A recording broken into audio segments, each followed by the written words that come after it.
plateau d'Informatique News pour notre rendez-vous le grand témoin qui reçoit les personnalités de notre secteur, donc le secteur informatique, télécom et du numérique. Et aujourd'hui, nous avons le plaisir de recevoir Henri Dagrin, qui est délégué général du SIGREF. Henri Dagrin, bonjour. Bonjour. Merci d'avoir accepté notre invitation. Alors, ce que je vous propose, je pense que la plupart de nos lecteurs connaissent le SIGREF, mais on va resituer un peu qui vous êtes aujourd'hui. Donc moi, j'ai en tête, j'ai relu un peu l'historique. On ne va pas remonter au tout début, mais en gros, c'est Pierre Lhermitte qui, en 68, va aux États-Unis, qui comprend que là-bas, il se passe quelque chose, et donc, en venant en France, il crée le SIGREF en 70. Et ce qui m'amène à dire que 70, ça fait plus de 50 ans, ce qui montre bien qu'on est quand même sur un secteur qui aujourd'hui est mature. On ne parle plus de technologie naissante, mais on est quand même sur des choses matures. Donc c'est une association d'entreprises avec comme thème, alors aujourd'hui on parle du numérique, hier on parlait d'informatique, après système d'information, aujourd'hui on parle du numérique. Vous représentez à peu près 85% du CAC 40 et 150 membres environ, un chiffre d'affaires global de vos membres qui est de l'ordre de 2000 milliards et un budget informatique de 60 milliards. Et si j'en fais une petite division, j'en déduis que le budget moyen informatique, c'est à peu près 3%. Donc, est-ce que c'est une photographie assez conforme à ce qu'est le SIGREF aujourd'hui, ou est-ce qu'il y a des choses que vous souhaiteriez ajouter? Ouais, alors d'abord, ce n'est pas que des entreprises qui sont membres du SIGREF. Des administrations. Ce sont également les grandes administrations publiques françaises qui sont membres. Il y a 157 membres aujourd'hui au sein de notre association.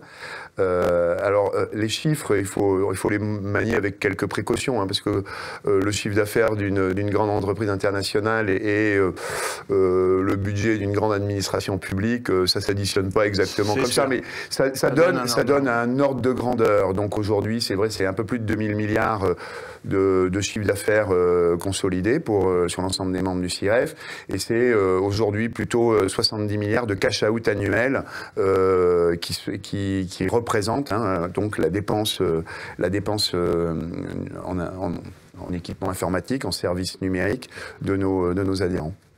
Alors, ce que je vous propose, c'est parce que vous avez eu votre Assemblée Générale il y a 2 jours avec un nouveau président, donc on va parler un peu de ce nouveau départ, ce chapitre qui s'ouvre, mais ce que je vous propose, c'est de commencer par une question d'actualité qui intéresse quand même beaucoup nos lecteurs. On a fait une émission spéciale la semaine dernière, on a vu le résultat. Et je l'ai regardé, en effet, très bien. Qui concerne Broadcom VMware.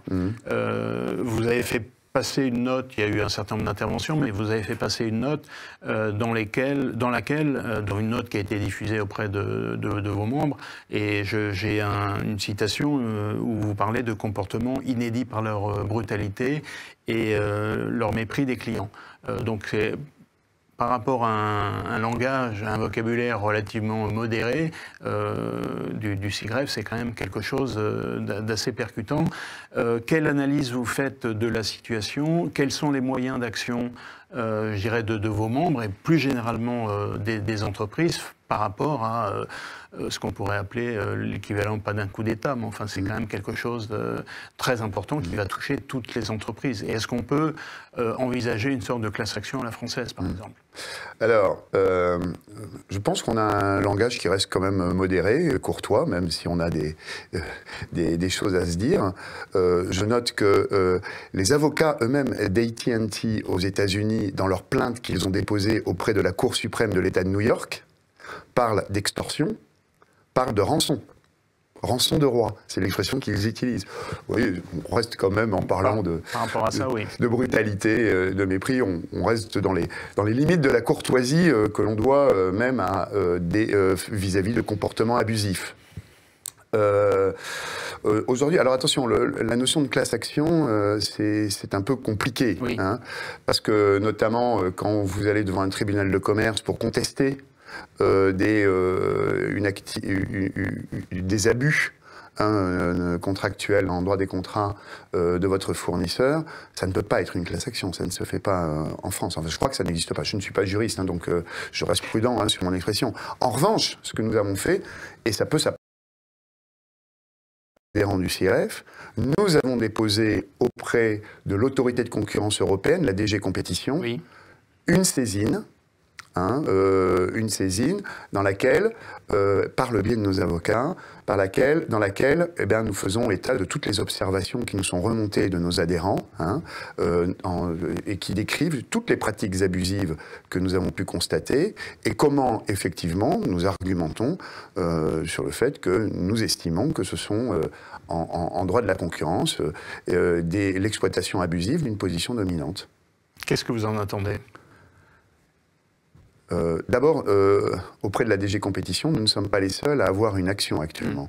Nos amis de Voice, qui est en Allemagne, qui est l'équivalent du CIREF, ont également engagé une action auprès de la direction de la DG Comp, de la DG Compétition, l'autorité de concurrence européenne.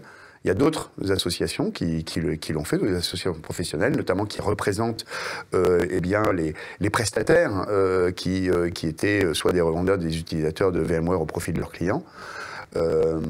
Donc il y a quand même une conjonction assez forte. Il y a également les mêmes types d'actions qui ont été engagées par les autorités de concurrence au Japon, en Corée du Sud, en Chine. Il y a cette plainte qui est déposée auprès de la Cour suprême de l'État de New York par AT&T. Bref, on voit que la colère des clients, en tous les cas, leurs observations sur ces pratiques abusives est en train de monter et que nous en espérons que Broadcom revienne à des pratiques plus normales, on va dire. Absolument, des pratiques qui soient des pratiques respectueuses du droit de la concurrence, respectueuses des clients, respectueuses d'une certaine éthique des affaires. Voyez-vous ? Bien. Alors, tous les comportements ne sont pas admissibles. Oui. Alors, est-ce que, pour élargir un petit peu le propos, vous diriez que finalement VMware, c'est la traduction extrême d'un comportement général des grands éditeurs de logiciels, ou est-ce que c'est un épiphénomène? Et je compléterai ma question par... il me semble que chaque année, vous faisiez une sorte de bilan, vous aviez des réunion avec les grands éditeurs logiciels, puis vous faisiez le point un par un. Ça fait longtemps que j'ai pas vu ce genre de notes. Donc, est-ce que c'est quelque chose que vous avez abandonné, ou est-ce que c'est quand même évidemment un sujet très important et quand je dis éditeur logiciel, c'est aussi les hyperscalers, bien entendu.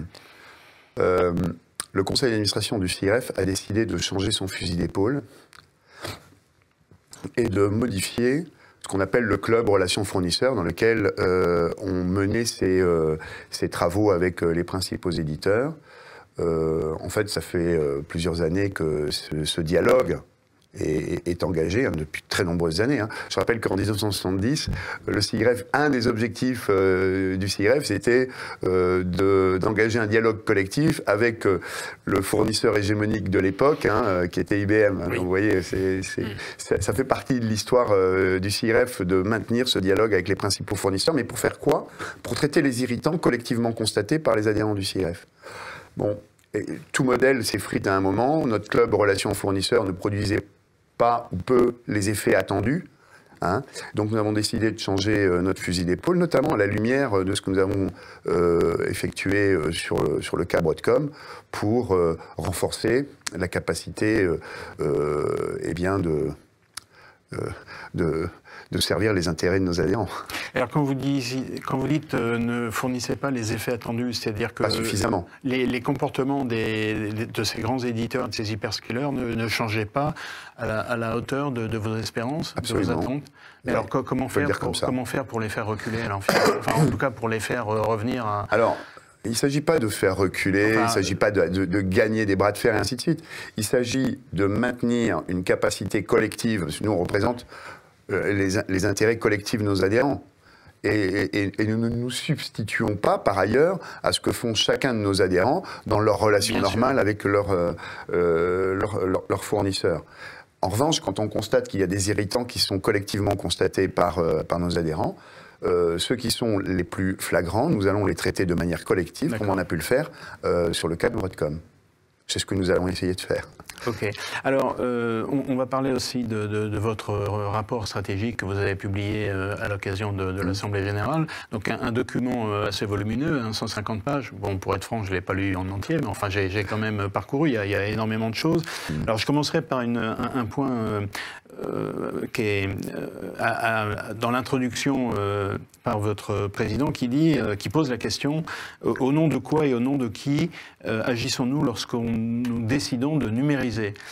C'est un peu étrange parce que c'est une question fondamentale, mais on a l'impression qu'on fait ça depuis 50 ans sans trop se poser la question. On le fait parce qu'il faut le faire. Et donc, quelle réponse vous pourriez apporter à une telle question ? À cette question, en tous les cas, les membres du SIGREF souhaitent répondre 2 choses. La transformation numérique au sein d'une entreprise ou d'une administration publique, elle a comme premier principe celui de la compétitivité et de la performance de l'organisme. Mais ça doit se faire dans un cadre, et c'est ce qu'on appelle un cadre de responsabilité, notamment vis-à-vis du corps social, vis-à-vis des enjeux environnementaux, vis-à-vis du fonctionnement de la société. Et donc, toute innovation n'est pas forcément une innovation de progrès. C'est pour ça que nous insistons beaucoup, et notamment depuis maintenant 2019, sur cet enjeu de bâtir un numérique, bien entendu, au service de la société et de son économie, mais un numérique durable, responsable et de confiance. Et c'est ce cadre-là que nous proposons de développer avec nos adhérents. Et c'est dans cette dynamique que nous avons souhaité, justement, pour cette 5e édition de notre démarche d'orientation stratégique, proposer à nos adhérents, bien sûr, mais également à l'ensemble de ceux qui voudront se saisir de ce rapport, eh bien, une vision désirable du numérique que nous voulons bâtir à l'horizon 2035-2040. Pourquoi 2035-2040 ? Parce que beaucoup d'entreprises travaillent à 3 ans, à 6 ans, leur plan stratégique, mais peu réfléchissent ou ont la possibilité de réfléchir ou disposent des outils méthodologiques pour réfléchir à l'horizon de 10-15 ans.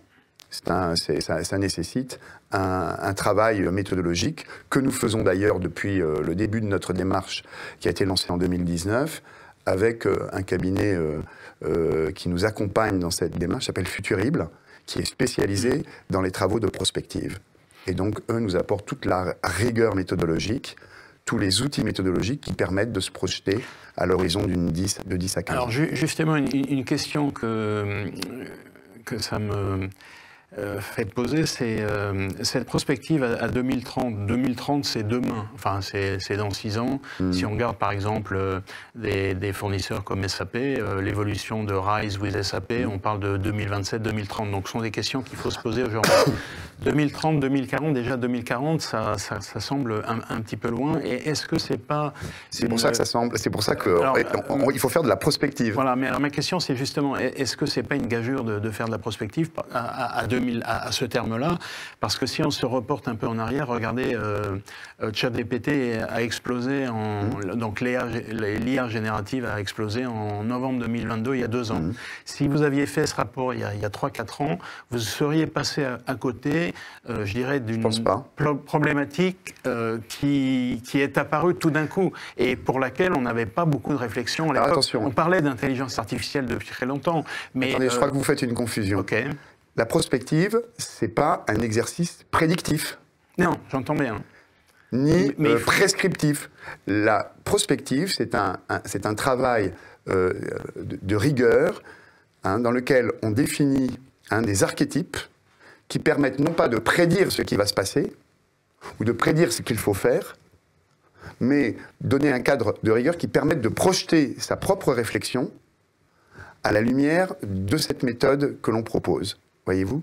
Et donc, on ne dit pas, tiens, tel produit technologique arrivera à tel moment. Pas du tout. Non, j'entends bien, mais voilà. Est-ce que c'est un exercice qui est possible dans la mesure où il y a des externalités qui arrivent qu'on n'avait même pas imaginées? Eh bien, si vous relisez le rapport que l'on a publié en 2023, alors justement, les 10 ruptures, c'était 10 ruptures.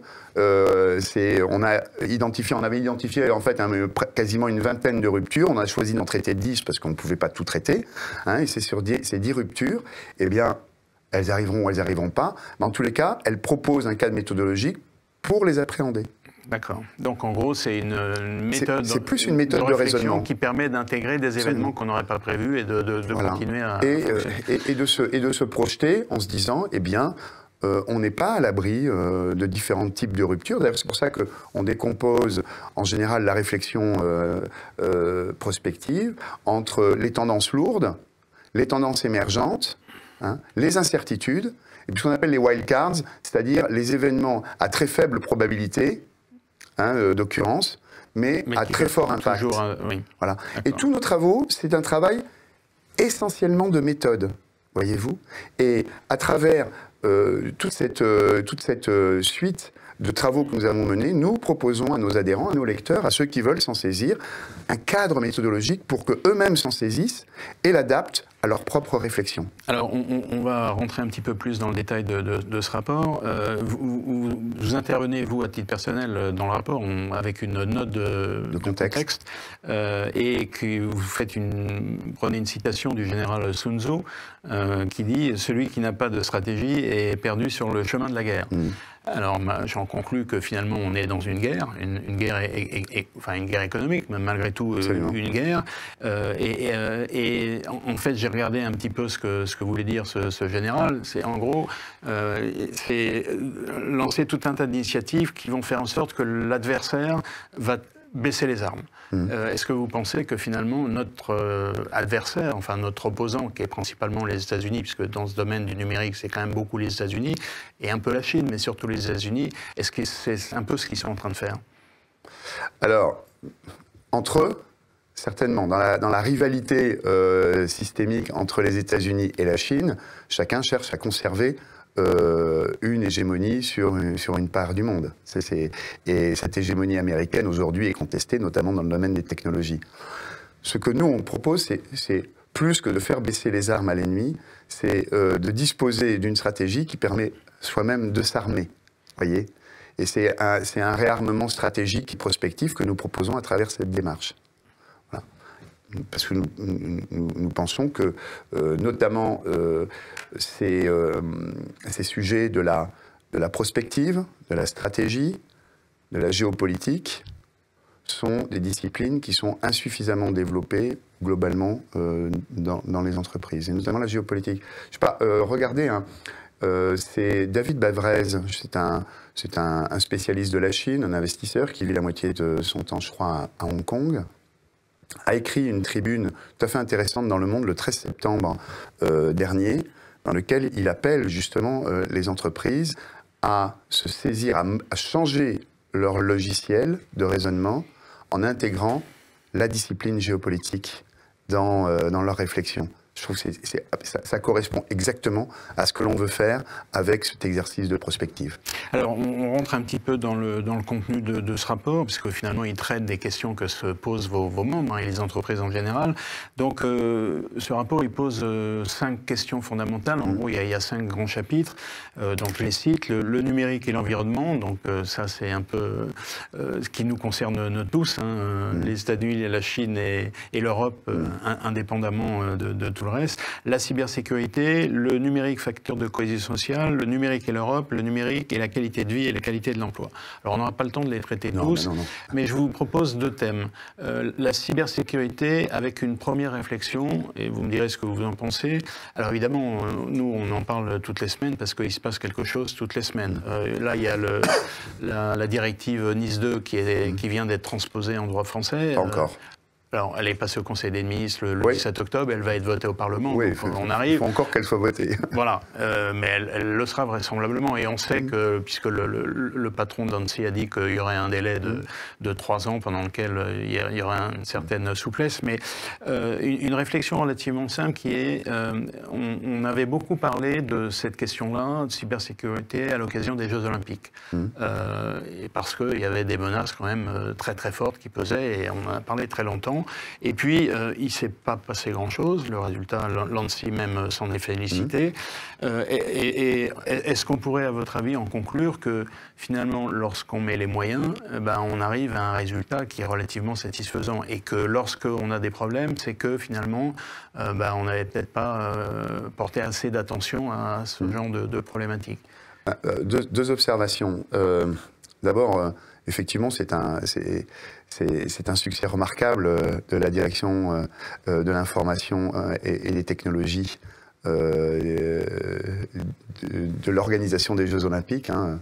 Nous avons eu le plaisir, l'honneur de recevoir mercredi dernier, pendant notre Assemblée Générale, pendant la partie publique de notre Assemblée Générale, Bruno Marie-Rose, le CITO des Jeux Olympiques, Chief Information and Technology Officer, qui nous a fait état de 54 milliards événements de sécurité au cours des Jeux Olympiques. 54 milliards. Et il ne sait rien. Ils ont tous été contenus. Ils ont tous été contenus, même s'il y en a certains à plus ou moins niveau, mais tout a été contenu. Alors ça veut dire que, effectivement, quand on a cette préoccupation, c'était une des préoccupations majeures de tout le monde, et notamment de Bruno Marie-Rose, les choses se passent bien. Quand je regarde à l'échelle des membres du CIGREF, globalement, je ne sais pas si vous l'avez observé, mais le nombre d'attaques que subissent les grandes entreprises, notamment, a tendance à diminuer. A beaucoup diminué au cours de ces dernières années. Et notamment depuis 2017, 2018, où il y a eu des événements chez les adhérents du CIGREF qui ont eu des effets assez dévastateurs. Hein. C'est public, mais je pense à Saint-Gobain en 2017 avec notre PETIA, en juin 2017. Depuis, il y a eu des investissements considérables qui ont été réalisés. En même temps, c'était parce que les adhérents du CIGREF, il y en a beaucoup qui sont soit opérateurs d'importance vitale au titre de la LPM, soit opérateurs de services essentiels. Mais globalement, on constate que chez tous les adhérents du CIGREF, entre 2017 et 2022, en 5 ans, les budgets dédiés à la cybersécurité ont augmenté d'un facteur 3 pour les entreprises à la sensibilité moindre, ce qui est déjà important en 5 ans, à 5 pour les entreprises les plus sensibles, qui ont des systèmes sensibles. Donc 5, ça veut dire que ça les a amenés quasiment, pour celles qui ont fait ces efforts-là, à un budget autour de 10-12% parfois du budget global de la DSI, ce qui est la norme quand on veut être particulièrement bien protégé. Donc je constate que récemment, il n'y a pas eu d'événement, voyez-vous. J'en tire pas de conclusion, il faut rester très humble en la matière, et il n'y a pas un DSI qui ira dire chez moi, jamais, ça c'est pas vrai. Mais par exemple, en 2018, on avait réuni une trentaine de DSI pour, comme on le fait régulièrement, pour parler de leurs préoccupations du moment. Je me souviens d'une réunion assez étonnante où le sujet principal, c'était la cybersécurité.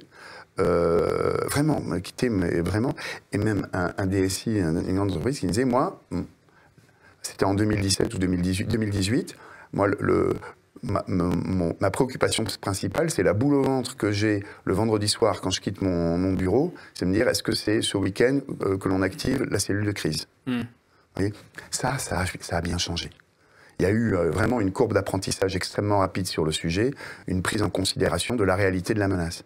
Et donc aujourd'hui, tout du bois, mais les grandes entreprises elles-mêmes sont plutôt bien armées et elles évoluent face à une menace qui est considérable. Aujourd'hui, leur principale préoccupation, c'est la supply chain IT. C'est tous les petits fournisseurs qui sont intégrés. Non, la supply chain IT.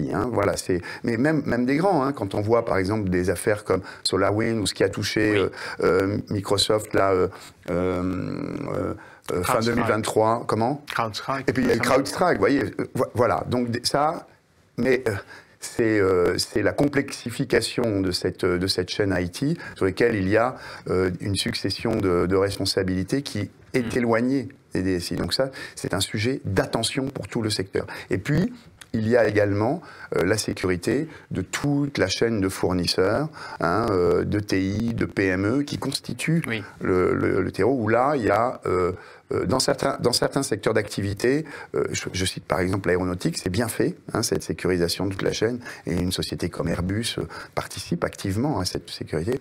Il y a beaucoup d'autres secteurs où le travail reste à faire, et on espère que la directive Nice va pouvoir permettre de renforcer toute la sécurité de ces chaînes. Oui, parce que là, le nombre des entreprises concernées va être beaucoup plus large. Néanmoins, CrowdStrike, c'était quelque chose de relativement basique, en fait. C'est pas très compliqué comme histoire. Donc, non, c'est pas très compliqué, mais qui dit beaucoup de choses. Oui, on peut se poser la question de savoir pourquoi c'est arrivé, mais on va pas rentrer là-dedans. Je retiens jamais de mise à jour le vendredi. Mais je retiens quand même le chiffre que vous avez indiqué, 10-12%, c'est l'ensemble des dépenses allouées à la cybersécurité dans le cadre du budget de DSI. C'est à peu près le... C'est un ratio qui est... C'est pas moi qui l'ai inventé, mais c'est ce que recommandent notamment les organisations comme l'ANSSI. Le deuxième sujet, c'est le numérique et l'Europe.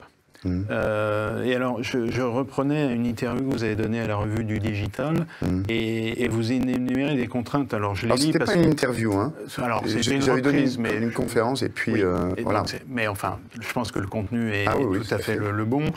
Et alors, vous citez un certain nombre de contraintes qui s'imposent aux entreprises françaises. Je pourrais en faire la liste, mais elles sont très nombreuses. Ça commence par la ponction sur l'économie européenne infligée par les entreprises américaines. Donc, on en parlait avec VMware, où là, c'est pas tant. La réglementation européenne très lourde, et bon, je peux faire la liste, elle est très longue. Ma question est très simple, c'est finalement, est-ce que c'est un peu trop tard? Quoi? Qu'est-ce qui est trop tard? Est-ce que si on regarde le positionnement des fournisseurs français de l'IT par rapport à leurs concurrents américains, est-ce que pour relever le défi, c'est un peu tard, ou est-ce qu'il y a toujours possibilité de redresser la barre? Il n'est jamais trop tard. Heureusement qu'il n'est jamais trop tard. Ça, c'est une déclaration de principe. Mais bien sûr, mais ce n'est pas une déclaration de principe. On ne peut jamais se dire il est trop tard, maintenant on baisse les bras. C'est pas vrai. Est-ce que l'Europe a le droit de le dire? Est-ce que nous, en tant qu'Européens, on a le droit de le dire pour les générations futures? Très bien. Alors, quels sont vos remèdes pour essayer quelques 2-3 grandes idées qui permettraient justement de rééquilibrer les choses de manière un peu plus satisfaisante pour l'Europe? Je crois qu'il y a deux choses à faire. S'il y en a que deux, ça va. Enfin, deux grandes familles. Bien sûr. La première, c'est... alors, d'abord, le préalable à toute piste d'action, toute réflexion sur les actions qui peuvent être entreprises, c'est d'accepter un diagnostic partagé sur les conséquences géopolitiques, juridiques, économiques, des dépendances technologiques que l'Europe a laissé s'installer depuis une trentaine d'années. Parce que l'économie, l'industrie numérique des États-Unis n'est forte que des faiblesses que nous avons consenties. Voyez-vous, et de ce point de vue-là, l'économie américaine fait un travail remarquable. Et il est normal qu'il le fasse. Pourquoi ne l'avons-nous pas fait? L'Europe représente 30% du marché numérique mondial. Donc il y avait tous les moyens pour construire, si on l'avait fait. Maintenant, comment fait-on pour la restaurer? Donc déjà, le diagnostic. Oui. Et le diagnostic, il n'est pas simple à faire, parce qu'il faut creuser des questions de géopolitique, des questions juridiques, des questions économiques qui sont importantes. Et ensuite, à partir de ce diagnostic partagé, eh bien, il y a deux familles d'actions qui peuvent être prises. Il y a d'abord se rendre compte qu'il y a un retard d'investissement considérable à produire, parce que, in fine, le numérique, aujourd'hui, c'est du hardware et de l'énergie. Et le hardware et l'énergie, c'est d'abord des investissements. C'est hyper capitalistique. C'est ce que font les États-Unis et c'est la dynamique dans laquelle ils sont inscrits. Quand on dit qu'il faut mobiliser des moyens considérables, si on lit le rapport Draghi, il ne dit pas autre chose. Voilà, donc, quelle part de ces investissements, de ces 800 milliards qu'il appelle par an d'investissements technologiques dans l'Europe, quelle part on réserve pour les infrastructures les infrastructures numériques, c'est-à-dire, essentiellement, je vais résumer, le cloud. Comment on se dote d'infrastructures pertinentes. Après, ce sont des choix qui seront faits. Mais est-ce que sur ce domaine-là, il n'y a pas un choix stratégique à faire? Parce que tout se développe dans le cloud. Bien sûr, data IA, ça se voit. Les télécommunications de demain la 5G, la 6G, c'est du cloud. L'informatique quantique se développera dans les environnements cloud. Bref, et donc là, il faut se retrousser les manches, faire les efforts. Puis il y a un deuxième sujet, une deuxième famille, c'est la régulation. Réguler le marché numérique européen pour empêcher des entreprises, les big tech américaines en situation hyper dominante sur le marché européen, d'exploiter de manière abusive cette position dominante. Je prends un seul exemple. Le marché du cloud en Europe, à plus de 70%, c'est 3 hyperscalers. Microsoft, AWS, Google Cloud. Il y a 5-6 ans, c'était 60%. Et donc, cette croissance de part de marché, elle est aujourd'hui, en plus, elle est en train d'exploser à cause, justement, de l'intelligence artificielle en part de marché. Eh bien, l'Europe s'est dotée en 2022 d'un texte qui s'appelle le Digital Market Act, dans lequel il y a 10 Digital Core Platform, donc, Digital Services. Ces trois-là ne sont pas des gatekeepers, n'ont pas été définis comme des gatekeepers. Eh bien, sur les 10 Digital Services, il y en a un qui s'appelle Cloud Services, sur lequel il n'y a pas eu de gatekeeper de désigné. Donc ça, dans ce contexte, on s'en est ému, auprès de la Commission, avec nos partenaires allemands, néerlandais, belges. On a dit à la Commission, mais qu'est-ce qui se passe? C'est le résultat du lobbying des Américains, clairement, directement. La Commission nous dit oui, mais c'était difficile de caractériser la position de gatekeeper sur des critères quantitatifs. Qu'à cela ne tienne, dans le texte du DMA, on peut également désigner des gatekeepers sur des critères qualitatifs. Il y a les deux façons. Ils nous ont dit on va faire les enquêtes pour voir si de manière qualitative on peut le faire. Mais ça fait plus d'un an. La désignation des gatekeepers, c'était le 6 septembre 2023. Plus d'un an après, ils ne sont toujours pas désignés comme gatekeepers. Nous, on s'en étonne, on s'en émeut. Alors, et donc, vous voyez, de la régulation ex-ante sur ces opérateurs, ça permet déjà de les amener à des pratiques raisonnables en termes d'exploitation des positions dominantes dans lesquelles elles donc votre discours, c'est pas de dire il y a trop de régulation, c'est de dire il faut une régulation qui soit adaptée pour faire en sorte que la concurrence se déploie de manière tout à fait correcte. Alors justement, je voulais parler... Le cas de Broadcom, à l'évidence, on a demandé par exemple à la Commission, bien sûr, on traite le sujet en droit de la concurrence, mais on a dit à la commissaire, et à l'époque, à von der Leyen dans un courrier, on l'a dit, mais il y a également un sujet de nature politique. Donc, par exemple, un geste politique assez fort, ça serait de désigner Broadcom sur les produits VMware, sur les produits de virtualisation, comme gatekeeper, et de lui appliquer ex ante les obligations du DMA.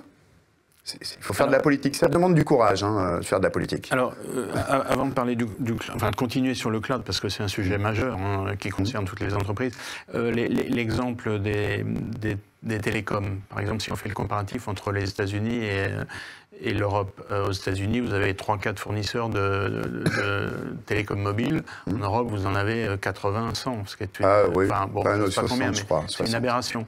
Une aberration. En tous les cas, c'est le contexte. En tout cas, on voit bien le résultat. Et donc, en fait, on a une myriade d'acteurs de taille moyenne qui ne peuvent pas se développer, qui n'ont pas les investissements nécessaires face à des grands Américains. Donc, est-ce que là, il n'y aurait pas une action directe à faire en sorte que l'Europe soit le moteur pour bâtir des champions européens, en particulier dans ce secteur-là, qui est un secteur essentiel. Alors, mais bon, je connais moins le domaine des opérateurs télécoms, même si c'est un sujet auquel je m'intéresse par ailleurs.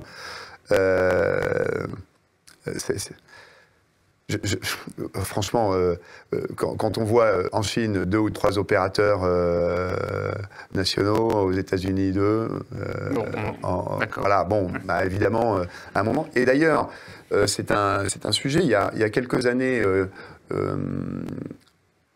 on avait regardé ça, effectivement, ce qui se passait chez les petits opérateurs, les plus petits opérateurs en Europe.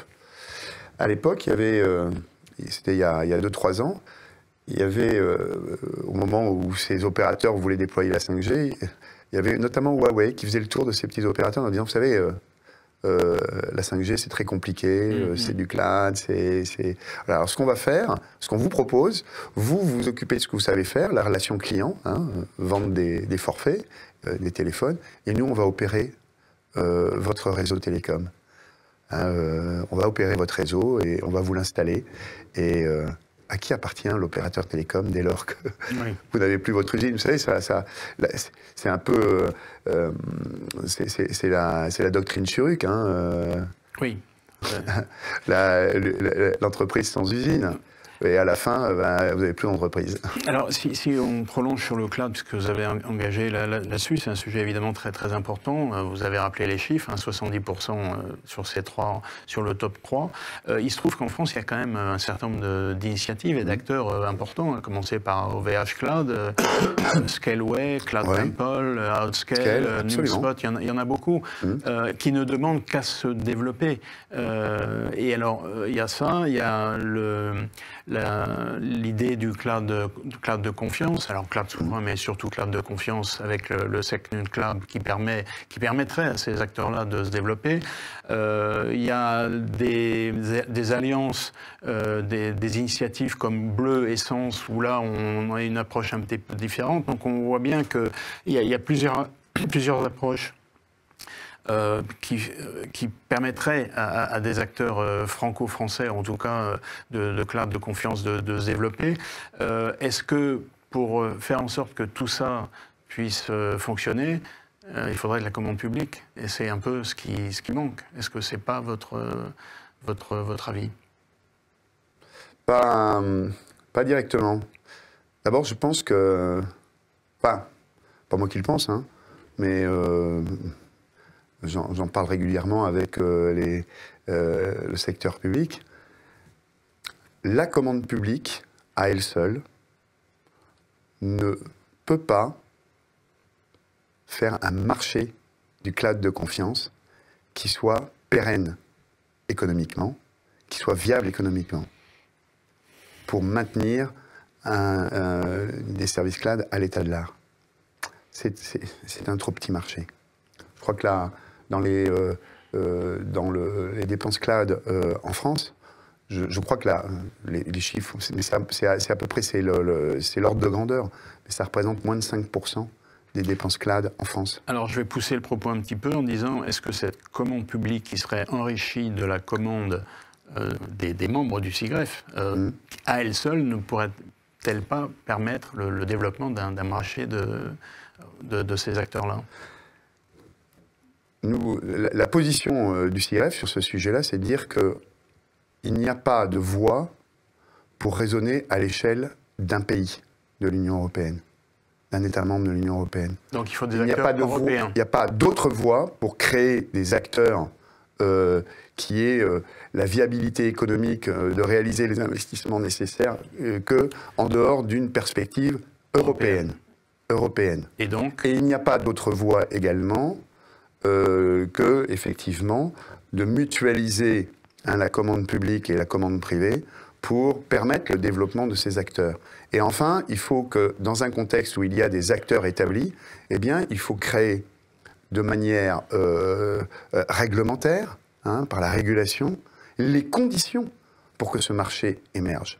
C'est pour ça que nous sommes si engagés aujourd'hui, par ailleurs, sur le sujet de l'EUCS, du schéma de certification des services cloud en Europe. Je sais pas, je peux vous raconter rapidement l'histoire, mais elle est assez étonnante, cette histoire. Donc, le Cyber Security Act est un règlement européen adopté en 2019. Il prescrit, c'est donc le règlement sur la cybersécurité, il prescrit que l'ENISA va rédiger des schémas de certification de sécurité pour l'Europe sur différents sujets, dont celui des services cloud. Donc ce schéma de certification des services cloud, l'IUCS, est appelé par le Cyber Security Act. Donc en 2021, fin 2021, début 2022, il y a un premier schéma qui a été présenté, un schéma de certification, le UCS, qui embarquait plusieurs niveaux de certification, dont un niveau qu'on appellera le I+, et pour résumer, qui correspond peu ou prou à une demande à l'époque d'États comme l'Allemagne, l'Italie, l'Espagne, mais également bien entendu la France, qui correspond peu ou prou à SecNumCloud, la certification de sécurité française nationale, et donc qui intègre des critères d'immunité aux législations non européennes à portée extraterritoriale. Essentiellement, des lois américaines comme la section 702 du Foreign Intelligence Surveillance Act, le FISA, le fameux FISA, cette section 702 qui a été d'ailleurs renouvelée pour 2 ans en élargissant le spectre, en avril dernier par le Congrès américain. Et pour se prémunir donc de ce type de législation non européenne, eh bien, il faut des critères de nature juridique et organisationnelle sur les opérateurs de services cloud, voilà, pour qu'ils ne soient pas soumis à ces législations. C'est d'ailleurs pour ça qu'il y a eu un bleu ou un sens en France. Et donc nous avons fait, tout le monde a œuvré avec nos partenaires pour que le UCS embarque ce type de niveau de certification qu'on va appeler le I+. Les États-Unis sont émus de ces dispositions. En mai 2023, les associations représentatives de la tech américaine, la CCIA, la BSA, ont écrit à Anthony Blinken, à l'administration Biden, notamment Anthony Blinken, pour lui dire ce que font les Américains est inacceptable. Nous ne pouvons pas accepter qu'ils se dotent de ce schéma de certification avec le niveau I+. Et ils écrivent notamment dans leur lettre ce schéma de certification, avec ce niveau I+, porte une menace potentielle sur la sécurité nationale des États-Unis. C'est écrit en toutes lettres. Sur la sécurité nationale des États-Unis, le I+. Ça, c'était 25 mai 2023, cette lettre. Elle est disponible en ligne. En septembre, Anthony Blinken, donc, qui est le secrétaire d'État américain, le ministre des Affaires étrangères américain, envoie à Ursula von der Leyen et aux chancelleries européennes une note diplomatique pour dénoncer effectivement ce niveau I+, dans le UCS. Et il dit explicitement dans cette note diplomatique, si vous adoptez ce schéma avec ce niveau I+, ça ne sera pas sans conséquence sur les relations sécuritaires et économiques entre les États-Unis et l'Union européenne. À l'automne 2023, le schéma de certification repart à l'ENISA et il est à nouveau publié en février-mars 2024, expurgé du niveau I+. Oui. Or, quand on regarde les critères minimaux auxquels doit répondre un schéma de certification dans l'article 51, j'invite à aller le lire, l'article 51 du Cyber Security Act, il est explicitement indiqué que les personnes non autorisées ne doivent pas avoir accès aux données de quelque manière que ce soit. Or, dès lors que des données sont portées par des infrastructures sous législation américaine, avec la section 702 du FISA, il y a cette possibilité. Et c'est la raison pour laquelle, d'ailleurs, le Privacy Shield en 2020, le 16 juillet 2020, a été invalidé par la Cour de justice de l'Union européenne. Pas du tout à cause du Cloud Act, puisqu'il n'est même pas mentionné dans l'arrêt de la Cour, mais à cause de deux règlements, de deux législations américaines, la section 702 du FISA, qui est explicitement mentionnée dans l'arrêt de la Cour, et l'Executive Order 12333. Et cette section 702 du FISA, alors bien sûr, la Cour se prononce pour les données à caractère personnel, mais les effets de la section 702 du FISA et les observations que fait la Cour de justice de l'Union européenne sur les données à caractère personnel sont bien entendu les mêmes qui peuvent être faites sur les données à caractère non personnel, notamment sensibles et stratégiques, des entreprises, des administrations publiques européennes. Bon, j'en conclus de tout ce que vous venez de dire, il y a un manque évident de volonté politique européenne, au niveau européen. Et donc, en gros... Ça va même un petit peu plus loin, mais... Enfin, je le dis de manière un peu soft, mais c'est un peu ça. Et donc, il y a de l'autre côté les Américains qui font pression avec des moyens qu'on connaît. Alors, ça, c'est pour le cloud. Est-ce que pour l'intelligence artificielle, qui est quand même un petit peu plus... Enfin, je parle de la dernière itération, l'IA générative, avec les acteurs qu'on connaît, les nouveaux OpenAI, mais les anciens Microsoft et tous les autres, qui demandent, ce que vous avez dit tout à l'heure, des investissements absolument considérables, mais c'est beaucoup plus récent. Est-ce que là, la France, enfin l'Europe a une carte à jouer et est-ce qu'elle doit obligatoirement jouer cette carte?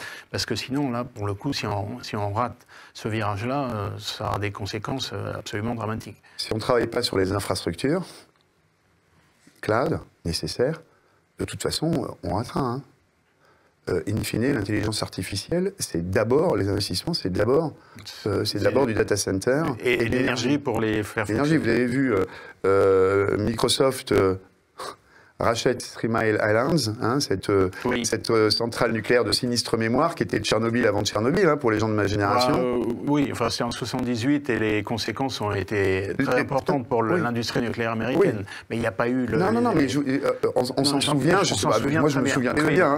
Le cœur de Three Mile Island, il va se retrouver en Chine, enfin des trucs comme ça. À l'époque, il y avait eu un stress considérable dans le monde. Et d'ailleurs, l'industrie nucléaire américaine était quasiment stoppé net. Et donc, ils rachètent Three Mile Island pour remettre la centrale en fonction, une tranche de la centrale en fonction, pour alimenter ces data centers. Imaginez un peu si OVH disait, moi je vais racheter Fessenheim, je vais le remettre en fonction à mes frais, hein, puis je vais l'opérer, hein, pour alimenter mes data centers. Vous leur donnez une idée, peut-être. Peut-être. Michel Paulin. Alors, peut-être un dernier point, parce qu'on a fait quand même un tour assez complet, un dernier point qui concerne les compétences. Enfin, tous les patrons de fournisseurs IT, mais les DSI ont un peu un discours comparable, de dire c'est très difficile finalement d'embaucher ces compétences dont on a un besoin très important. Donc ça, c'est en général. Et puis, dans notre secteur en particulier, il y a le fait que les femmes ne se bousculent pas au portillon. C'est le moins qu'on puisse dire.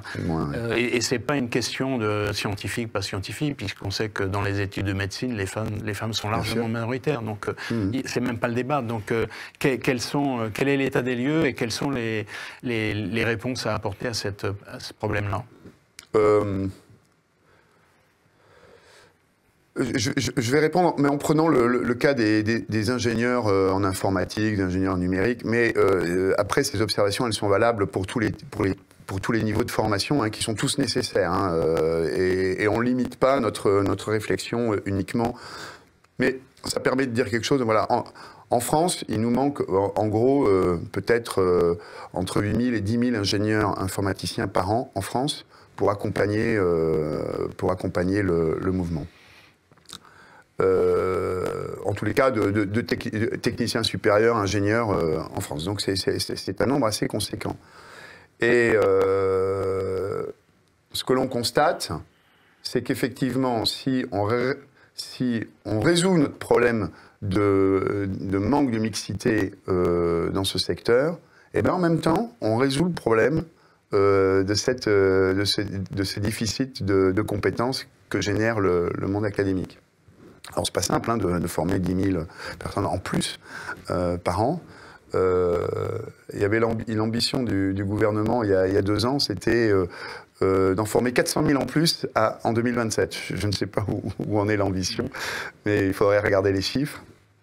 En fait, il faut jouer sur plusieurs tableaux, mais en parallèle, c'est pas l'un ou l'autre. Il faut déjà, notamment, travailler beaucoup plus à de la reconversion vers les métiers du numérique pour résoudre les déficits immédiats. Mais surtout, il faut travailler sur le très long terme, hein, et c'est réengager les générations qui viennent sur tout le parcours éducatif vers ces métiers scientifiques, technologiques, techniques et numériques à travers tout le parcours éducatif. C'est ce que font les pays qui sont les plus avancés. Corée du Sud, Singapour, on en parle souvent. C'est ce qu'on a complètement oublié de faire. Parce qu'il y a un logiciel dans la société qu'il faut modifier, où les métiers scientifiques et techniques ne sont pas bien perçus. Quand on regarde, il y a un chiffre qui est fascinant, c'est entre 2019, dernière année des terminales S, c'est-à-dire qui faisaient plus de 8 heures, qui faisaient 8 heures de maths et plus par semaine. Et 2021, après la réforme Blanquer. Après la réforme Blanquer, eh bien, le nombre d'élèves en terminale qui faisaient plus de 8 heures de maths et plus, en 2021, l'équivalent avec les enseignements de spécialité, pour les garçons, ça avait chuté de 37%, et pour les filles, 61%. C'est-à-dire que le nombre de filles qui font aujourd'hui 8 heures de maths et plus, on est revenu au niveau des années 70. Pendant 40 ans, c'était une courbe constante d'augmentation. On est arrivé quasiment à parité entre les garçons et les filles qui faisaient 8 heures de maths et plus. Or, si vous ne faites pas 8 heures de maths et plus, et je reviens, il n'y a pas que faire des maths pour faire... Mais si vous voulez être ingénieur informaticien, de mon niveau, il faut faire des maths. Ça passe par là. C'est pas avec ce constat qu'on va arriver. Vous savez, aujourd'hui, l'enseignement de spécialité NSI, numérique et sciences informatiques en terminale, c'est l'enseignement de spécialité qui est le moins choisi en première. Et vous savez qu'en première, pour passer en terminale, on abandonne un enseignement de spécialité. C'est celui qui est donc c'est celui sur lequel il y a le moins de filles, au départ. Ensuite, c'est celui qui est le plus abandonné par les filles. Aujourd'hui, il y a à peine 3000 filles qui font NSI, alors qu'on a un objectif, par ailleurs, qui a été annoncé il y a un peu plus d'un an par Elisabeth Borne, lorsqu'elle était première ministre, 10 000 tech pour toutes, 10 000 filles par an dans des études supérieures en technologie. C'est pas avec 3 000 qu'on va y arriver. Donc il faut travailler sur toute la chaîne éducative. Et il faut travailler sur les prescripteurs aussi. C'est-à-dire nous tous, les parents, les familles, les éducateurs, qui reproduisent de manière inconsciente, je jette la pierre à personne, mais qui reproduisent de manière inconsciente, eh bien, cette éviction des filles, de ce déterminisme qui éloigne les filles des métiers du numérique et des métiers technologiques en général.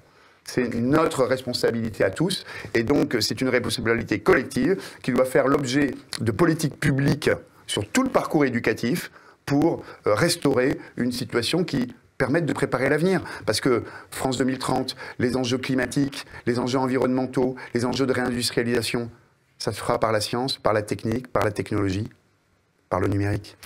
Écoutez, et nous le devons aux générations futures. Je vous propose qu'on en reste là.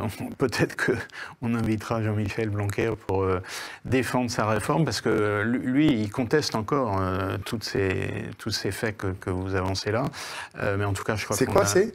Enfin, pas ces faits, toutes ces idées que vous avez avancées là, basées sur des faits. Enfin, les chiffres que vous avez donnés, ils sont là. Regardez, en 2023, 13% d'ingénieurs en moins dans les écoles d'ingénieurs. Alors, ça s'explique pour partie par une réforme du BUT, qui est passé de DUT, BUT, qui est passé de 2 ans à 3 ans. Mais c'est également parce qu'il y a une baisse de la motivation de la jeunesse de ce pays à s'engager dans des filières de formation exigeantes pour devenir ingénieur. Très bien. Écoutez, c'est un sujet sur lequel on aura évidemment l'occasion de revenir. En tout cas, Henri Dagrin, merci beaucoup. C'est avec plaisir.